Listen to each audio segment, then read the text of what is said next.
4 जून 2024 पिछले साल के सबसे एक्शन पैक्ड सत्रों में से 2 ऐसे सत्र थे जहां पर बाजार एग्जिट पोल्स और लोकसभा चुनाव के नतीजों पर रिएक्ट कर रहा था। जिस दिन एग्जिट पोल्स के नतीजे आए थे उस वक्त Nifty, mid cap index, small cap index सभी में अक्रॉस द बोर्ड तेजी देखने मिली थी। पीएसयू इंडेक्स यानी कि सरकारी कंपनियों का इंडेक्स जो है वो 8% की तेजी के साथ बंद हुआ था।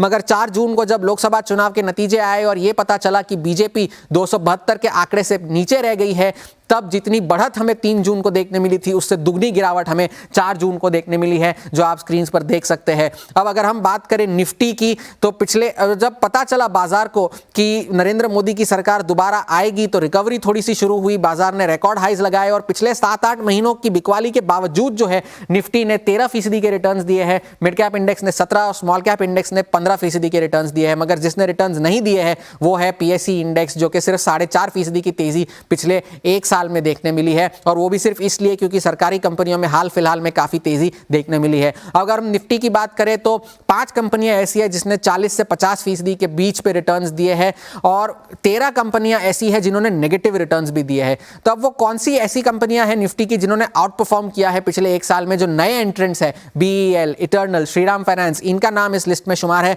अंडर परफॉर्मर्स की लिस्ट अगर हम देखें तो टाटा मोटर्स इसमें एक नाम है, 20% की गिरावट पिछले 1 साल में देखने मिली है।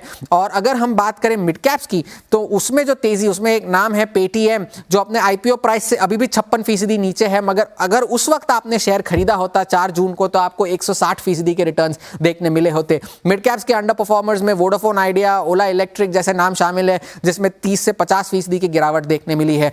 मगर स्मॉल कैप्स के टॉप गेनर्स की अगर हम बात करें तो मैसगांव डॉक अगर मिड कैप्स में से एक गेनर था तो गार्डन रीच स्मॉल कैप्स में से एक गेनर है। जेनटेक, एमसीएक्स, पीजी इलेक्ट्रोप्लास्ट तिगना हुआ है पिछले 1 साल में, इस तरह के रिटर्न्स देखने मिले हैं। और अंडर परफॉर्मर्स की अगर हम बात करें स्मॉल कैप्स में तो बिरला सॉफ्ट, तेजस नेटवर्क्स, टीटागढ़, इन सबको किसी ना किसी तरह की परेशानी का सामना करना पड़ा है पिछले 1 साल में।